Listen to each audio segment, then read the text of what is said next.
E sechegi ma bende jopuonjre mag gred 10 donje sikunde mopogore mag sekondar mamalo kata senior schools ng'ura nitiere kalure kod chenro ma bende nitiere mantiere mar tiego jopuonjre go ma en bang' yangore ni moko kuom sikunde onge kod lony mar chiwo tiegruok mowinjore ni jopuonjre go ka wach buge monego giti godo bende iwacho ni pok oyangore malong'o.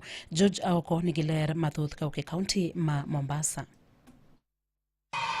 Ng'ur osechako nyiedhore e wi chenro mar somo mageto jopuonjre mag gred 10 masani donje sikunde mag sekondar mamalo e thuolo mokwongo. Ma en kaluwore kod gino mikoni en onge mar ikruok makare to chutho ne jopuonj madhi tiego jopuonjre ma kamago. Riwruog jopuonj ma Kupet bade ma Mombasa koro nyiso luor margi e wi kaka gibiro tayo somo ma kamano ka onge ikruok malong'o. Linet Kamadi en jagoro mar Kupet bade ma Mombasa. We have been given learners for STEM subjects, particularly electricity, aviation, marine science, and etc., where the teachers to teach these subjects. You don't bring us learners, and there is nobody to teach those learners. How will we teach aviation without a teacher to teach aviation? How will we teach marine science without a teacher to teach marine science?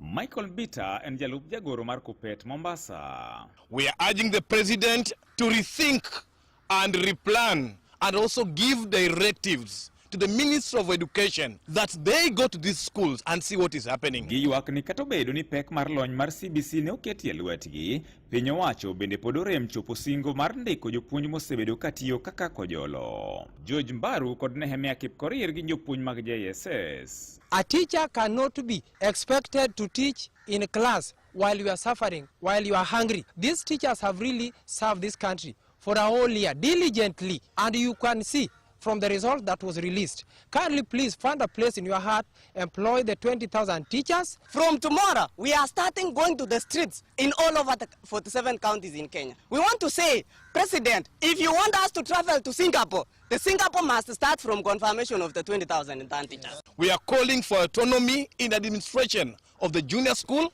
We are also calling for autonomy in sports and other activities in the junior school sector. Magi ne giwacho kama kuom jotend sikunde bende ywak ni nyaka sani pok giyango buge mowinjore giti godo ne jopuonjre madonje grade mar 10 gino ma bende koro bago thoth jonyuol ni mar gikia buge ma onego ginyiew. Eliud Gitonga en japuonj maduong' e sikund Anesta Academy mantiere Mtwapa. We need resources. That is key resource is the textbook for the grade 10.